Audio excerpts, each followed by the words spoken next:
Hey guys, ole, voinia hianin dar li aritoa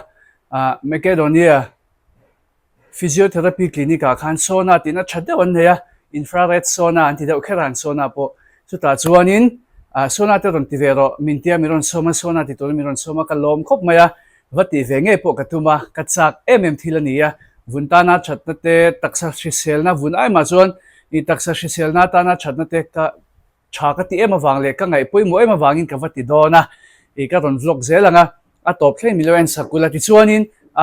o poimo mai chu sauna kan ti don chuan du thu sama chuan in ball 5 ma sakte mai p 5 ma sakte chakati ya chuanin hei face wash double cleanse na tur ka keng hal thapa FOXTALE mi chuan FOXTALE thawan body wash le ti zo in ball tur te chuan body lotion ti zo body lotion man tur mo in ball zo body lotion man tur te ka in ring hal thapa ka keng ka pai vek don heng hi ka keng hal vek don chu wang chuan amuna boil turin chuanin abak enge thil dangte enge oma enge ti theya enge ti tur ka voi khat kala tur ni engma kala shabik lawa I chuwang chuan video hi in lo en angai ani deuh tok mai ni mun chu kan thleng ta north lama changa kal chuan forever 21 pia deuh lok ania south lama changa kal chuan Mizoram ko ton mil pia chia building kha nia chuan okay life care ti lo manga ma mo hi building awm na chu nia anuam khop maya ti ma in enge I kan en kwal thuak thuaka fangkwal thuak thuaka anuam amun ma nuama azau thakop me nuam takani a hon thei tro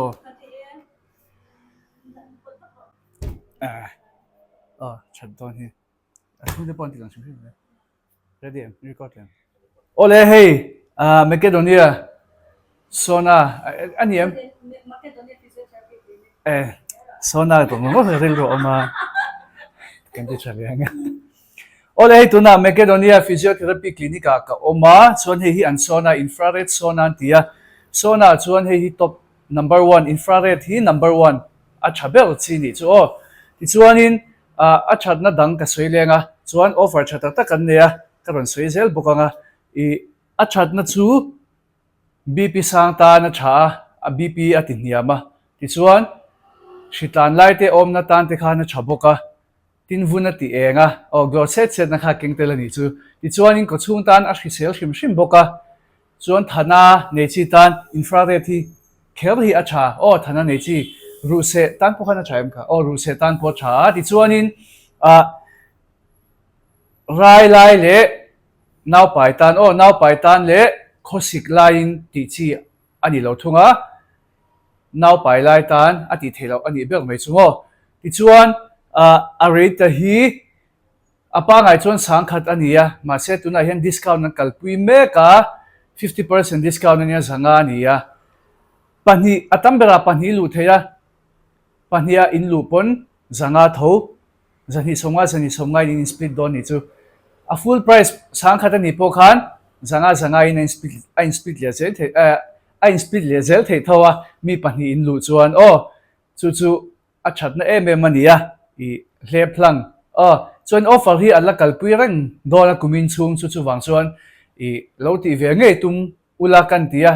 kalu main tuna hen min mo kalu no te po kala ron lang don thowa chuanin infrared chatle na pakhat chu weight loss na chani chu calorie a burn chara chu wang chuan chair du chi tan chuan slim du tan chuan in ti nge ngai ni chu ti chuanin Makedonia Physiotherapy clinic hian kumsom sari panga chin chung lam tan a free vekin treatment alak theya sauna te po hi ti theya avan an invan van nei takem an ti thakop mai ti chuanin kumsom sari panga chin chung lam chungte in nei chuan lo hruai ve ngei ro ti kha kan cha du cheu ni ti chuanin a chungi han fang zoi la fan tu chu tam chuang lo ma se han tilang ve shim la chuan ke mani ke po ka lu zui to mai ang hei hi nia arim po tui khop mai arim ma hen citrus lampang sel rim lampang ka ria chutha dam dera a bom hi a tok re khop maya a zau over lo lian pui ani lawa in huang hian a lian lawa mi pahnih kan leng nuam takin kan thuleng theia chuanin ti hianin kan lut to chuan light in on off thima a chunga khan thuta nuam bika light off thim hian eng wara thut lu ai chuan pon lama light an lo off thim khan an lo off khan i amuta kan om bika anuam bika a relaxinga enge i chau lutuk te emo stress chang te ti chi tak nin ka hria ole lut tongo kanin sona kan ti tonge po do chung chung hi ngai chi na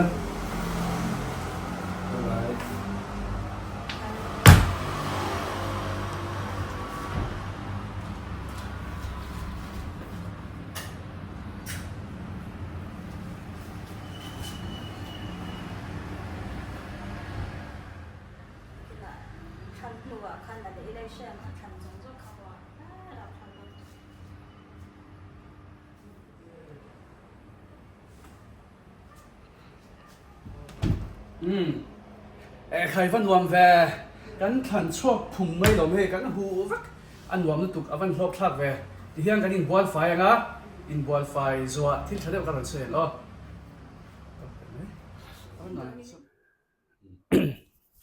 oh hey ka sona ka ti sawa ka in ball so to boka ka lu ma le ka lu nu chu adang lam nai mu na sat viau ka renga ke ma po ka fai chuak khoka soi ta kha in weight loss na thagan ti to ka ke ma ka feel ke experience kan soi ha lokanga ka sang chuak khok ke ma khamo he ka sona changa ka chuak kha ka sang hok i ka weight ta tlangal hok kem chu ka shela ma se i a ke ji ang pui chon ka loss kha khel lo anga voi khatna chuan ma se calories kha a burn ti kha chiang me ka sang hal hoka anuam lu tu ka chuan in hei hi sona hi infrared sona hi infiam mi sports person tan athletics tan te football khelmi tan te chuan in recover nan te thalu tukta tin wrestler tan in book du huna in book dona te kem in pai zeu ngai workout dona pai pui tham ngai si lo ma se hanin ka top zeu ngai kan taksa kan body ya tui om khatia te han ti chwa zeu nan khan taksa ti tu mo khatia ti han pai zeu nan khan a thalu tuk boka chu i a thatna dang le ania chuanin soita ang khanin vun ta na tha kan ti towa chu mai ba ka a tha satli alawa i vun thu khatiang tan te khana tha ban chu hi la kan khalna changa dung te thu te khatiang tan te tening kan ti ni sai na ati ten ang chi ate po khanin i a tha ni chu in lo ti ve chu donia Makedonia Physiotherapy clinic a hian in lo pan chu donia ram hun sauta anoma note lama changin kal chuan ram hun forever 21 pia chi a khan ania chuan south lama changin don phei chuan Mizoram cotton mill dot cia building khani mai ama an building ma hian okay life care ti alo omanga ta chuan in lut topanga Makedonia niem sona ka ti du in ti topanga an lo boy pui chal chal to me don chawati chuan ka sui mai chep a chunga hian thil akal top the ati top the in bol na man ro engki man neya i shower gel shampoo khlengin an neya chuan towel engkim an nei veka engma ke nangai lowa chu in lo hre ve shim don nia lo ti ve chu don nia